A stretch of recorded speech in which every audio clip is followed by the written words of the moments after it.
Hello बच्चों, good morning, सुप्रभात। आज हम लोग सीखेंगे मनुष्य के हृदय के बारे में। ठीक, और इसमें क्या क्या होता है इसके बारे में बढ़िया से जानकारी लेंगे। ठीक, तो आइए देखते हैं हम लोग क्या सीखने वाले हैं। तो ये क्या है, मनुष्य का हृदय है, मानव का हृदय। तो हम क्या सीखेंगे, मानव के हृदय की संरचना, मानव हृदय की संरचना। हम लोग क्या सीखने वाले हैं, मानव हृदय की संरचना सीखेंगे। तो इसमें क्या क्या होता है इसके बारे में सीखेंगे। ठीक, तो यहाँ पे जो मानव हृदय है, इससे पहले हम लोग सीखेंगे कुछ जानवरों के बारे में। जैसे यहाँ पे अगर देखा जाए तो जैसे मछली है, क्या है, मछली। अब मछली का जो होता है हृदय, उसके में कितना चैम्बर होता है, तो उसके हृदय में कितना चैम्बर होता है, 2 चैम्बर होता है। कितना चैम्बर होता है मछली के हृदय में, कितना चैम्बर, तो 2 चैम्बर होता है। इसको हम बना सकते हैं, दिखा सकते हैं इसे। यहाँ पे अगर देखा जाए तो ये हो गया चैम्बर। ठीक, नीचे वाला भाग और ऊपर अपर भाग को क्या बोलते हैं, अलिंद बोलते हैं। क्या बोलते हैं, अपर भाग को अलिंद बोलते हैं। ठीक, और लोअर भाग को हम क्या बोलेंगे, निलय बोलेंगे। क्या बोलेंगे, निलय। इंग्लिश में इसको क्या बोलेंगे, आर्किल। निलय को हम लोग बोलेंगे वेंट्रिकल। क्या बोलेंगे, वेंट्रिकल बोलेंगे। तो इसको हम बोलेंगे वेंट्रिकल और इसको क्या बोलेंगे, आर्कल। या कहीं कहीं क्या लिखा रहता है तो एट्रियम बोलते हैं, और इसको क्या बोलते हैं, वेंट्रियम। एट्रियम, वेंट्रियम। तो यहाँ पे देखेंगे आर्किल्स हो गए, और यहाँ पे क्या हो गए, वेंट्रिकल हो गया, निलय हो गया।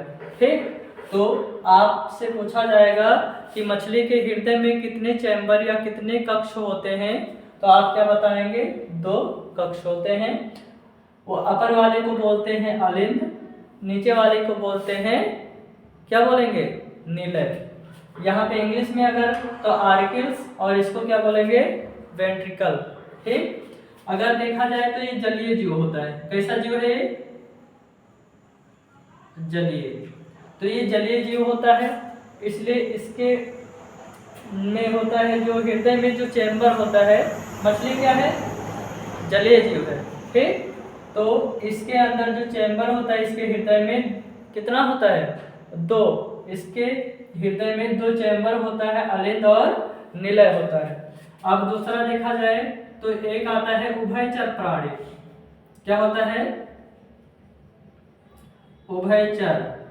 ऐसे जीव जंतु जो जमीन पर और पानी दोनों में रह सकते हैं, उन्हें कहते हैं उभयचर प्राणी। और जो रेंग के चलते हैं, क्या करके, रेंग के चलते हैं, उन्हें बोलते हैं सरीसृप। तो यहाँ पे रेंगने वाले प्राणी जो होते हैं, क्या होते हैं, रेंगने वाले जीव। तो जो रेंगने वाले जीव होते हैं उन्हें क्या बोलते हैं, सरीसृप बोलते हैं। और जो जल और थल दोनों में रहते हैं उन्हें बोलते हैं उभयचर प्राणी। इनका जो होता है हृदय का चैम्बर, इनके हृदय में क्या होता है, तो 2 अलिंद होता है। क्या होता है, 2 अलिंद होता है और एक निलय होता है। यहाँ पे इसको क्या बोलेंगे, बायां अलिंद। क्या बोलेंगे, बायां अलिंद बोलेंगे। इसको क्या बोलेंगे, दायां अलिंद। क्या बोलेंगे, दायां अलिंद। ठीक, इसको बोलेंगे लेफ्ट आर्टिकल। क्या बोलेंगे, इसको लेफ्ट आर्किल्स। इसको क्या बोलेंगे, तो राइट आर्किल्स। इसको क्या बोलेंगे, तो ये होता है निलय। क्या होता है, निलय। ठीक, इसे बोलते हैं वेंट्रिकल। तो ये लोअर है, नीचे वाले मतलब नीचे वाले भाग को क्या बोलेंगे, तो निलय। तो ये हो गया बायां अलिंद, दायां अलिंद, और क्या होता है, निलय होता है। किसके अंदर होता है, तो रेंगने वाले जीव होते हैं उनके अंदर, और उभयचर प्राणी के अंदर। लेकिन यहाँ पे एक एक्सेप्शन है, अपवाद है, ऐसा जीव जो पानी में भी रहता है और थल जमीन पे भी रहता है, फिर भी क्या होता है, उसके अंदर जो होता है हृदय में कितने चैम्बर होते हैं, 4 चैम्बर होते हैं। तो ऐसा प्राणी कौन सा है, तो कौन है, मगरमच्छ। कौन है, मगरमच्छ है, मगरमच्छ। तो जो मगरमच्छ होता है वो क्या होता है, इसके में कितना चैम्बर होता है, हृदय में 4 चैम्बर होता है। ठीक, इसका हृदय क्या होता है, 4 कक्षीय होता है। ठीक, तो ये आप लोग बहुत ही अच्छे से समझ गए होंगे। अब आता है स्तनधारी। क्या होता है, स्तनधारी प्राणी। स्तनधारी प्राणी या इसी को बोलते हैं, स्तनधारी प्राणी जो क्या होते हैं, या जिसके अंदर रीढ़ की हड्डी पाई जाती है। ठीक, कशेरुकी प्राणी या स्तनधारी प्राणी है। तो स्तनधारी प्राणी जो है इसमें और एक पक्षी होता है। ठीक, तो स्तनधारी प्राणी हो चाहे पक्षी हो, उसके अंदर कितने चैम्बर पाए जाएंगे, 4 चैम्बर होंगे। हृदय में कितना चैम्बर होता है, 4 चैम्बर होता है। इसका हृदय जो होता है, ये देखेंगे इसमें बना दिया गया है 4 कमरा बना दिया गया है। कितना बना दिया गया, इसका हृदय जो है, इसके हृदय में 4 कमरे होते हैं, और 4 कमरे को, जैसे ये क्या है, लेफ्ट है, क्या है, लेफ्ट है, और इधर वाला क्या है, राइट है। तो लेफ्ट और राइट हो गए। ठीक, हम लोग जानते हैं कि ऊपर वाले भाग को क्या बोलते हैं, अलिंद बोलते हैं। तो इसे लेफ्ट अलिंद क्या बोलेंगे, इसको लेफ्ट आर्किल, लेफ्ट आर्किल हो गया। इसे क्या बोलेंगे, राइट आर्किल। क्या बोलेंगे, राइट आर्किल। इसको क्या बोलेंगे, लेफ्ट आर्किल बोलेंगे, और इसको क्या बोलेंगे, राइट आर्किल बोलेंगे। ठीक, नीचे वाले भाग को क्या बोलेंगे, तो इसे बोलेंगे लेफ्ट वेंट्रिकल, लेफ्ट वेंट्रिकल, और इसको बोलेंगे क्या, राइट वेंट्रिकल। ठीक, तो ये चीज समझ में आ गया। यहाँ पे देखेंगे ये क्या हो गया, स्तनधारी प्राणी, या इसमें पक्षी भी आते हैं, और इनके जो हृदय होते हैं वो 4 कक्षाओं में विभक्त होते हैं या बटे होते हैं। इसको बोलते हैं, जैसे ये 4 कमरे हैं, जो लेफ्ट वाला और राइट वाला। तो लेफ्ट वाले भाग को क्या बोलते हैं, तो लेफ्ट आर्किल्स। क्या बोलेंगे, लेफ्ट आर्किल्स, और राइट वाले को क्या बोलेंगे, राइट आर्किल्स बोलेंगे। ठीक, यहाँ पे अब आ जाइए नीचे। तो नीचे वाले भाग को क्या बोलते हैं, तो लेफ्ट वेंट्रिकल क्या बोलते हैं, लेफ्ट वेंट्रिकल बोलते हैं, और इसको क्या बोलते हैं, राइट वेंट्रिकल्स। ठीक, यहाँ पे जो रुधिर की बात की जाए तो शुद्ध रुधिर कहाँ पे होता है, तो शुद्ध रुधिर यहाँ होता है कहाँ पे, लेफ्ट आर्किल्स और लेफ्ट वेंट्रिकल्स में शुद्ध रुधिर पाए जाते हैं। ठीक, और यहाँ पे जो निलय होता है या वेंट्रिकल्स होता है, उसकी दीवारें जो होती हैं बहुत मजबूत होती हैं। क्या होती हैं, बहुत ही मजबूत होती हैं। किसकी अपेक्षा, तो अलिंद की अपेक्षा बहुत ज़्यादा मजबूत होते हैं। ठीक, तो ये चीज़ हम लोग सीख चुके यहाँ से। अब हम लोग सीखने वाले हैं इस, चलिए अब देखिए अगला हमें सीखना है। जैसे अभी हम लोग सीखे, तो इसमें हम लोग सीख रहे थे चैम्बर के बारे में।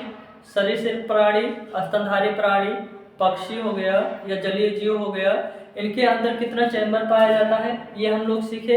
अब हम लोग इसके बाहर जो बाहरी आवरण ये बना हुआ है, इसके बारे में अब हम लोग सीखेंगे। तो जैसे क्या होता है, जो हृदय होता है, मनुष्य का जो हृदय होता है, तो हृदय जो होता है वो किस काम आता है, तो रुधिर परिसंचरण का केंद्रीय भाग या अंग माना जाता है। हृदय जो होता है, हृदय क्या होता है? रुधिर, हृदय रुधिर परिसंचरण, रुधिर परिसंचरण का केंद्रीय अंग होता है। क्या है? केंद्रीय अंग होता है। तो हृदय जो है रुधिर परिसंचरण का क्या है? केंद्रीय अंग होता है। ठीक। जो हृदय होता है क्या होता है? हृदय किस कलर का होता है? गुलाबी कलर का। तो हृदय का जो रंग है, हृदय का रंग, तो रंग जो होता है ये किस कलर का होता है? गुलाबी होता है। हृदय का रंग कैसा होता है? तो हृदय का रंग गुलाबी होता है। आकार इसका, तो आकार बताया जाता है मुट्ठी के आकार का होता है। किसके आकार का? मुट्ठी के आकार का, मुट्ठी के आकार। तो जो हृदय होता है ये मुट्ठी के आकार का होता है। और एक और हो सकता है जिसे कहते हैं शंकु आकार। क्या होता है? हृदय जो होता है शंकु के आकार का होता है। हृदय जो होता है किस आकार का होता है? शंकु के आकार का। ठीक। हृदय क्या होता है? शंकु के आकार का होता है, या बताते हैं मुट्ठी के आकार का। ऐसे मुट्ठी बना लीजिए। तो हृदय जो होता है वो क्या होता है? मुट्ठी आकार का होता है या शंक्वाकार होता है। हृदय का जो रंग होता है वो कैसा होता है? तो गुलाबी होता है। ठीक। हृदय का अगर भार देखा जाए तो हृदय का भार, जो भार होता है हृदय का वो कितना होता है? तो हृदय का जो भार होता है लगभग कितना होता है? तो हृदय का भार लगभग 300 ग्राम का होता है। हृदय का भार कितना होता है? 300 ग्राम का होता है। ठीक। अगला पॉइंट इसमें क्या हम सीखेंगे? तो जो अब इसमें आ गया आकार सीख गए, हृदय का भार सीख गए। ठीक। ये चीजें हमें पता हो गई। हृदय जो होता है वो क्या होता है? तो बाहरी आवरण होता है। हृदय का क्या होता है? एक बाहरी आवरण होता है। तो इसको लिखेंगे, हृदय जो होता है ये क्या होता है? एक पतली झिल्ली द्वारा। किसके द्वारा? तो हृदय एक पतली झिल्लियों द्वारा घिरा होता है। हृदय एक पतली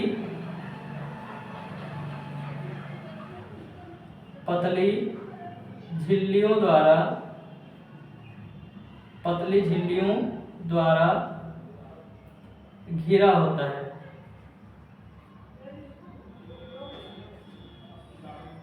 जिसे क्या कहते हैं? जिस झिल्ली से घिरा होता है उसे हम बोलते हैं क्या? हृदय आवरण।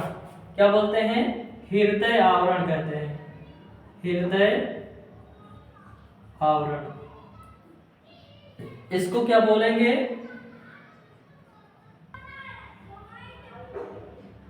पेरिकार्डियम।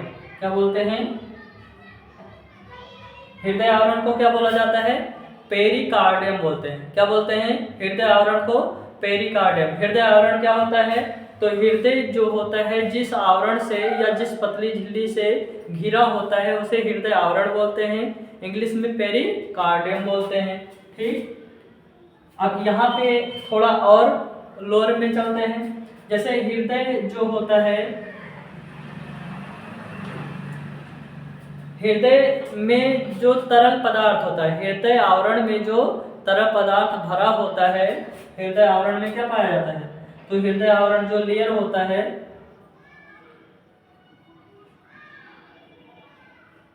हृदय आवरणीय तरल पदार्थ भरा होता है। क्या भरा होता है? हृदय आवरणीय तरल पदार्थ भरा होता है। इसका काम क्या होता है? तो हृदय को क्या होता है? जैसे स्पंदन करता है या पंप करता है तो उस समय इस पे घर्षण ना आए, मतलब रगड़ ना खाए, इसके नाते से उसको क्या करता है? हृदय आवरणीय जो तरल पदार्थ इसमें भरा होता है वो क्या करता है? हृदय को नमी बनाए रखता है। क्या होता है? हृदय को नमी बनाए रखता है, क्योंकि हृदय पे क्या हो? घर्षण ना लगे। रगड़ ना आए। और अगर कोई क्या करे, मुक्के से आपके हृदय पे मारे यहाँ पे, तो क्या हो जाए, उसको क्या होता है, उपचार करता है, उसको हृदय पे घात नहीं लगने देता, चोट नहीं लगने देता। तो ये हो जाता है हृदय आवरणीय तरल पदार्थ का काम। ठीक, तो इसके बारे में हम लोग जान गए। अब यहाँ पे अगर देखा जाए तो जो हृदय होता है, हृदय की लंबाई कितनी होती है, तो देखिए हृदय की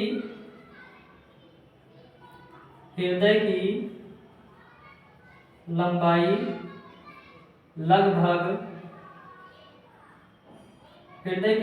लगभग कितना होता है, तो हृदय की लंबाई, देखिए हृदय की लंबाई 12 से 13 सेंटीमीटर क्या होता है, लंबा होता है। 12 हृदय जो होता है, या हृदय की लंबाई 12 से 13 सेंटीमीटर होती है, या कह सकते हैं कि 12 से 13 सेंटीमीटर लंबा होता है हृदय। ठीक, इसकी जो होती है चौड़ाई,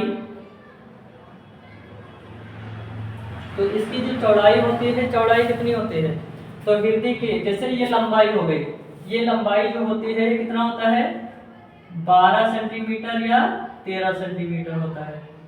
कितना होता है, 12 सेंटीमीटर या 13 सेंटीमीटर होता है। और इसकी जो होती है चौड़ाई कितनी होती है, ऐसे इस मतलब खड़ा लाइन जो होता है वो लंबाई, पड़ी लाइन चौड़ाई होगी, तो चौड़ाई इसकी कितनी हो जाएगी, 9 सेंटीमीटर चौड़ी हो जाएगी।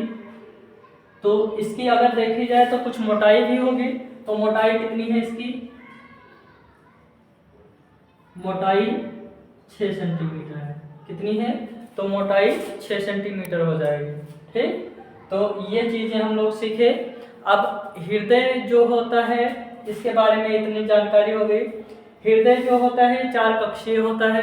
क्या होता है, 4 कक्षीय होता है। अब इसको आगे से हम लोग सीखेंगे, थोड़ा एक फिगर और बनाते हैं, उसके बाद सीखते हैं।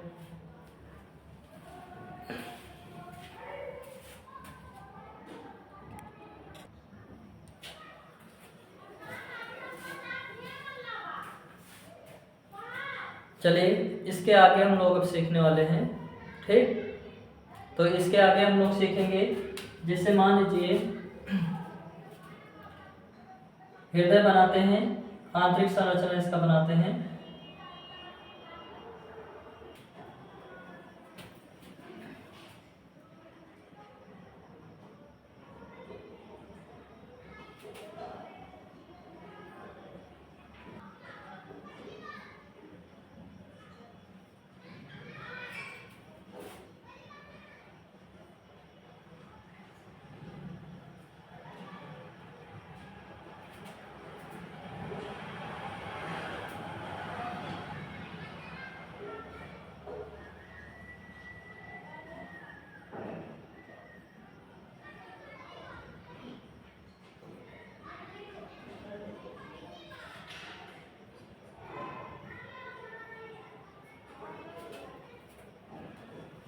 देखिए, इसे हम कहेंगे निलय, तो ये क्या हो जाएगा, लेफ्ट वाला है, तो ये हो जाएगा लेफ्ट वेंट्रिकल, हो जाएगा। राइट क्या बनेगा, राइट वेंट्रिकल।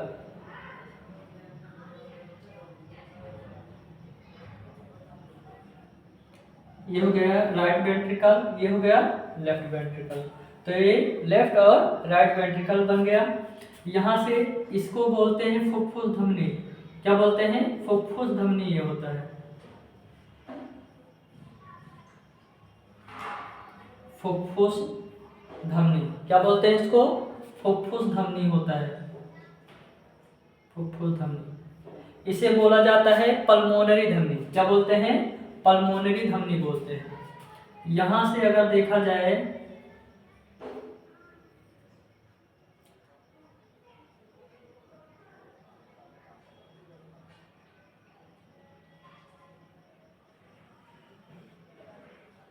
तो इसे क्या बोलेंगे, ये क्या होता है, महाधमनी होता है। क्या होता है, महाधमनी। महाधमनी इसे ही बोलते हैं, छोटा बोलते हैं। महाधमनी को क्या बोलते हैं? एरोटा बोलते हैं। यहाँ पे अगर देखा जाए तो यहाँ पे अर्धचंद्राकार क्या लगे होते हैं? चैम्बर लगे होते हैं। क्या लगे होते हैं? जैसे दरवाजा, कपाट कह लीजिए, वाल होता है, तो अर्धचंद्राकार क्या होता है? वाल होता है। इधर अगर देखा जाए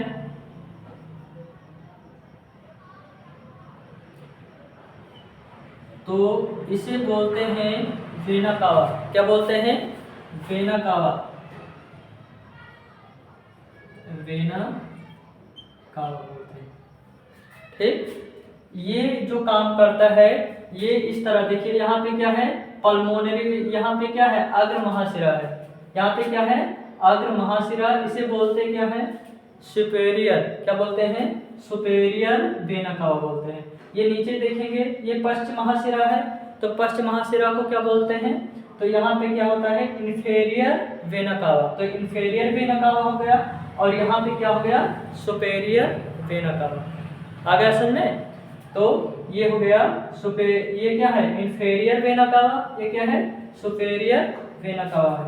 तो इसको इस तरह हम बना दे रहे हैं। ये वेना कावा है, इसको कहेंगे महाशिरा। क्या बोलेंगे? महाशिरा बोलेंगे। उसके बाद में यहाँ से क्या होगा?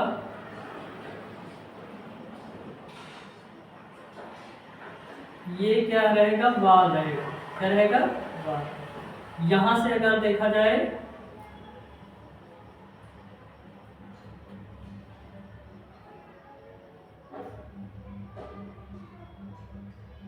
ये, ठीक, यहाँ से वाल यहाँ जोड़ देते हैं, ये हो गया। ठीक, और ये एक दरवाजे का काम करता है। किसका काम करता है? दरवाजे का काम करता है।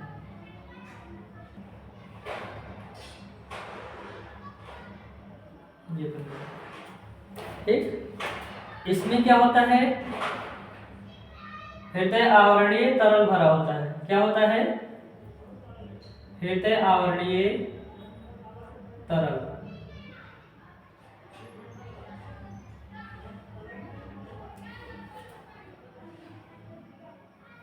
चलिए देखिए, ये फिगर बन के तैयार हो गया। इसे क्या बोलते हैं? तो लेफ्ट वेंट्रिकल बोलते हैं। इसे क्या बोलते हैं? Right ventricle. क्या बोलते हैं? राइट वेंट्रिकल इसको कहते हैं। ये यहाँ पे क्या होता है? फुफ्फुस धमनी होता है। तो ये क्या हो गया? फुफ्फुस धमनी हो गया। पल्मोनरी धमनी या फुफ्फुस धमनी बोलते हैं। इसे क्या बोलते हैं? एरोटा बोलते हैं। महाधमनी इसको कहते हैं। क्या बोलते हैं? यहाँ से देखेंगे ये महाधमनी हो गया, ये क्या हो गया? फुफ्फुस धमनी हो गया। और उसके बाद में यहाँ देखा जाए तो ये वेना कावा है, जिसे हम क्या कहते हैं? ये दो प्रकार का होता है। वेना कावा कितने प्रकार का? दो। एक होता है सुपेरियर वेना कावा होता है, और एक क्या होता है? इन्फेरियर। क्या होता है? सुपेरियर वेना कावा और इन्फेरियर वेना कावा। हिंदी में समझें, क्या होता है? पश्च महाशिरा, और दूसरा होता है अग्र महाशिरा होता है। यहाँ से देखा जाए तो जो अंदर वाला ये पार्ट होता है, अंदर वाली जो भित्ति होती है, तो हृदय के अंदर वाली भित्ति को हम बोलते हैं क्या? क्या बोलते हैं? क्या बोलते हैं? एंडोकार्डियम। क्या बोलते हैं? एंडोकार्डियम बोलते हैं। अंदर वाली दीवार को क्या बोलते हैं? एंडोकार्डियम बोलते हैं। सबसे बाहर वाली दीवार को क्या बोलते हैं? तो सबसे बाहर वाली जो दीवार होती है इसे एपिकार्डियम बोलते हैं। क्या बोलते हैं? एपिकार्डियम। तो सबसे बाहर वाली दीवार को क्या बोलेंगे? एपिकार्डियम। सबसे अंदर वाली को एंडोकार्डियम। क्या बोलेंगे? एंडोकार्डियम बोलेंगे।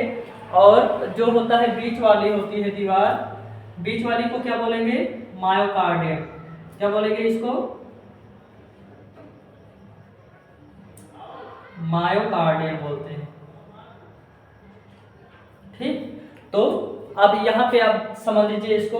देखिए, जैसे अंदर वाला भाग अंदर होता है, तो अंदर वाला इसको क्या कहते हैं? इंटरनल। क्या बोलते हैं? इंटरनल या आंतरिक बोलते हैं। तो इंटरनल IN रहता है, ऐसे IN जोड़ेंगे तो क्या बनेगा? एंडोकार्डियम बनेगा। क्या बनेगा? एंडोकार्डियम। सबसे बीच वाली भाग को हम बोलते हैं मिडिल। बीच वाली भाग को क्या बोलते हैं? मिडिल बोलते हैं। तो मिडिल वाले भाग को क्या कहेंगे, मायोकार्डियम। क्या कहेंगे, मायोकार्डियम कहेंगे। ये जो बाहर वाली भित्ति होती है इसे क्या बोलते हैं, एपिकार्डियम। इसके अंदर जो तरल पदार्थ भरा होता है ये क्या करता है, तो हृदय को नमी प्रदान करता है। हृदय को क्या करता है, नमी प्रदान करता है। किसके कारण या किसके लिए नमी प्रदान करता है, तो किसके लिए कि धड़कन जैसे स्पंदन गति जब होती है या धड़कन जब होता है, जैसे चलता है हृदय, रुधिर को पंप करता है, तो रुधिर को जब पंप करेगा तो इसको क्या हो, घर्षण ना लगे, हिले डुले तो क्या हो, रगड़ ना खाए और रगड़े ना, इस कारण से इसमें क्या होता है, हृदय आवरणीय तरल पदार्थ भरा होता है। ठीक है ना। और अगर कोई बाहर से आपको मार दे, हिट कर दे इस पे, तो क्या हो, इसको क्या होता है, सेफ्टी प्रदान करता है, चोट नहीं लगने देता है। तो ये इसका क्या होता है, तरल पदार्थों का काम होता है। अब यहाँ पे समझ लीजिए ये क्या होता है, तो लेफ्ट वेंट्रिकल और ये क्या होता है, राइट वेंट्रिकल। और यहाँ ऊपर वाले भाग को बोलते हैं अलिंद। यहाँ से देखिए ये क्या होता है, बायां अलिंद बोलते हैं, तो इसे बोलेंगे लेफ्ट आर्कल। क्या बोलेंगे, लेफ्ट आर्कल। और यहाँ पे क्या बोलेंगे, राइट आर्कल। क्या होगा, राइट आर्कल। तो ये हो गया लेफ्ट आर्कल, ये हो गया क्या, राइट आर्कल हो गया। ठीक। यहाँ पे अब यहाँ से अगर देखा जाए तो ये जो खून इकट्ठा करता है, रक्त को इकट्ठा करता है, वो कहाँ पे लाता है, तो जो अग्र महाशिरा होता है और ये पश्च महाशिरा होता है, ये खून को क्या करता है, रक्त को ये अलिंद में लाता है। कहाँ पे लाता है, अलिंद में लेकर आता है और अलिंद में इकट्ठा करता है। और अलिंद क्या करता है, तो अलिंद इसको निलय को प्रदान कर देता है, निलय के पास भेज देता है। और इसके अंदर जो दरवाजा लगा होता है, जो कपाट होता है या जो वाल्व होता है, इसे बोलते हैं ट्राइकास्पिड वाल्व। क्या बोलते हैं, ट्राइकास्पिड वाल्व। तो ट्राइकास्पिड वाल्व बोलते हैं। और इसमें जो बाएं वाले साइड में लगा होता है इसे क्या बोलते हैं, तो इसे हम लोग बोलते हैं बाइकास्पिड। क्या बोलते हैं, बाइकास्पिड वाल्व। बाइकास्पिड वाल्व हो गया और ट्राइकास्पिड वाल्व हो गया। ठीक। तो ये वाल्व लगे होते हैं और ये क्या करते हैं, जैसे यहाँ से जब रुधिर इकट्ठा करके भेजता है, कौन भेजता है, अग्र महाशिरा और पश्च महाशिरा दोनों भेजते हैं इकट्ठा करके रुधिर को। कहाँ पे, तो दाएं अलिंद में भेजते हैं। और दाएं अलिंद से क्या होता है, इसको निलय में भेज देता है खून को। कहाँ भेज देता है, निलय में सबको भेज देता है। और निलय क्या करता है, उसको पंप करता है।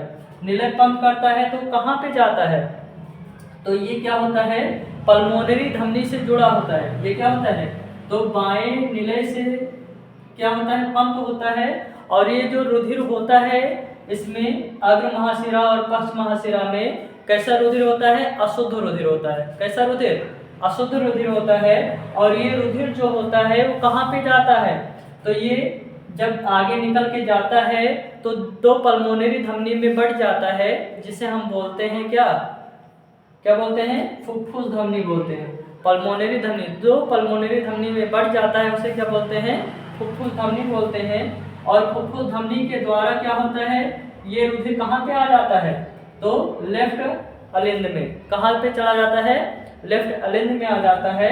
और यहाँ पे ये शुद्ध रुधिर आता है। क्या आता है, यहाँ पे शुद्ध रुधिर आता है। शुद्ध रुधिर इंटर करता है कहाँ पे, निलय में। किस वाले निलय में, तो लेफ्ट निलय में क्या करता है, शुद्ध रुधिर को इंटर करता है। और यहाँ पे अगर देखा जाए तो फुफ्फुस धमनी है। फुफ्फुस धमनी कहाँ से जुड़ी होती है, तो फेफड़े से जुड़ी होती है, हमारे लंग्स से।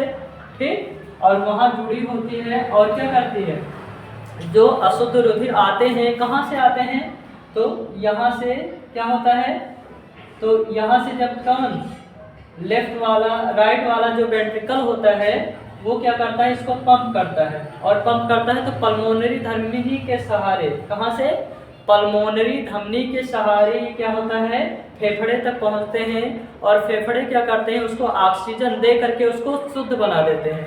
और शुद्ध बना देते हैं तो क्या हो जाता है, इंटर करता है कहाँ पे, लेफ्ट आर्टिकल में इंटर करता है। ठीक, और लेफ्ट आर्टिकल्स जो होते हैं क्या होते हैं, लेफ्ट आर्टिकल्स में इंटर करता है। और लेफ्ट आर्टिकल्स जो होते हैं वो क्या करते हैं, रुधिर जो होता है उसको कहाँ भेज देते हैं, लेफ्ट वेंट्रिकल में। कहाँ भेजते हैं, लेफ्ट वेंट्रिकल्स में भेज देते हैं। और यहाँ से ये क्या करता है, पंप करता है, ये पंप कर देता है खून को। ठीक, और खून पंप होता है तो कहाँ पे, एरोटा में जाता है। एरोटा से पूरे शरीर में, देखिए यहाँ से एरोटा जो होता है महाधमनी होता है, और महाधमनी से जुड़ा होता है पूरे बॉडी का नस, पूरे बॉडी में क्या करता है, भेजता है। तो यहाँ देखिए ये महाधमनी है, ये पश्च धमनी है। तो पश्च धमनी तो जो होती है क्या होती है, यहाँ पे देखिए पश्च धमनी जो यहाँ पे है ये क्या काम करती है, पूरे नीचे भाग को ये कंट्रोल करती है, निचले भाग में भेजती है। और जो महाधमनी होती है ये खून को ऊपर वाले भाग में भेजती है। ठीक, तो ये दोनों का काम होता है। तो ये चीजें समझ में आ गई होंगी आप लोगों को। ठीक, यहाँ पे क्वेश्चन बन सकता है क्या, तो ये चीज समझ में आया एक बार फिर से।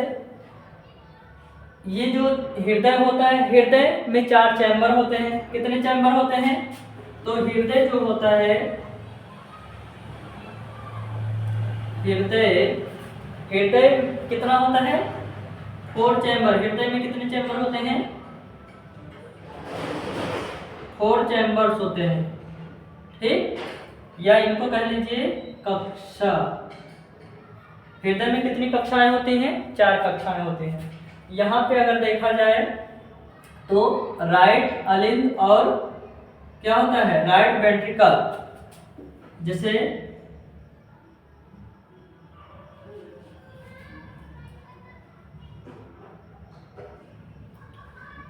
दायां अलिंद, दायां अलिंद।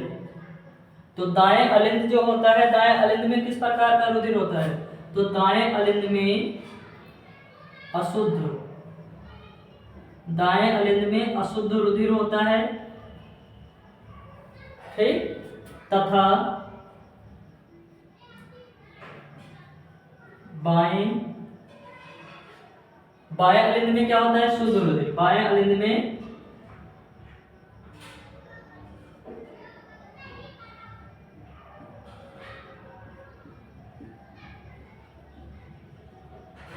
शुद्ध रुधिर क्या होता है, बाएं अलिंद में शुद्ध रुधिर होता है, और दाएं अलिंद में क्या होता है, अशुद्ध रुधिर होता है। ठीक, यहाँ पे देखिए दाएं निलय में, तो दाएं निलय में क्या होता है, दाएं निलय, तो दाएं निलय में क्या होता है, अशुद्ध होता है, अशुद्ध रुधिर। और बाएं निलय में क्या होता है,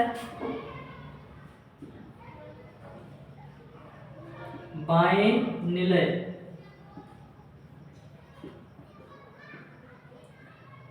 शुद्ध रुधिर क्या होता है, बाएं निलय में शुद्ध रुधिर होता है।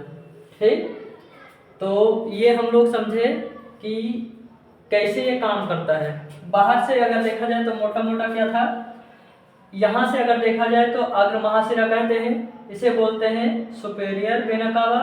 ठीक, ये जो होता है इस वाले भाग को बोलते हैं दायां अलिंद, नीचे जो होता है भाग उसको बोलते हैं दायां निलय, इसके नीचे जुड़ा होता है पश्च महाशिरा, इसको बोलते हैं क्या बोलते हैं, इन्फेरियर, क्या बोलते हैं, इन्फेरियर वेना कावा बोलते हैं। ठीक, और इधर अब आ जाइए तो इसे बोलते हैं ग्रीवा धमनी, क्या बोलते हैं, ग्रीवा धमनी बोलते हैं। यहाँ पे जुड़ा होता है महाधमनी, क्या जुड़ा है, महाधमनी जुड़ा हुआ है।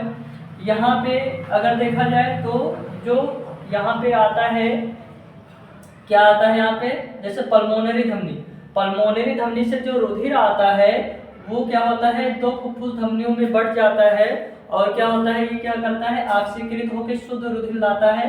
कहाँ पे लाता है, तो दाएं अलिंद में, बाएं अलिंद में लाता है। कहाँ पे लाता है, बाएं अलिंद में। और जो हृदय, ये क्या होती है, जो नस है ये हृदय धमनी है, क्या है, हृदय धमनी है, और नीचे सबसे यहाँ पे क्या है, तो बायां निलय है। क्या है, बायां निलय। बायां निलय, इसको बायां निलय पंप करता है तो महाधमनी में रुधिर पहुंचता है। और यहाँ पे पश्च धमनी है, पश्च धमनी क्या करती है, खून को क्या है, पूरे बॉडी में पहुंचाती है पंप होने के बाद में। ठीक, तो ये काम हो गया इसका। ये किस कलर का होता है, गुलाबी होता है। ये कौन सा आकार इसका होता है, तो आकार जो होता है शंकु आकार होता है। कैसा आकार होता है, शंकु के आकार का होता है। और इसकी जो लंबाई होती है 12 से 13 सेंटीमीटर लंबा होता है। और उसके बाद में इसकी चौड़ाई कितनी होती है, तो 9 मीटर क्या होता है, चौड़ा होता है। इसकी मोटाई कितनी होती है, 6 सेंटीमीटर मोटा होता है। तो ये सभी चीज़ें हम लोग सीखे। ठीक, अब यहाँ से हम लोग, तो बच्चों आज आप लोग क्या सीखे, हृदय के बारे में सीखे। ठीक, और बहुत ही अच्छा टॉपिक है, बहुत ही इम्पोर्टेंट है। ठीक, तो इसको आप लोग 2-3 बार देखिएगा, बहुत अच्छे से समझ में आ जाएगा, क्योंकि हिंदी मीडियम और इंग्लिश मीडियम दोनों से इसमें पढ़ाया गया है।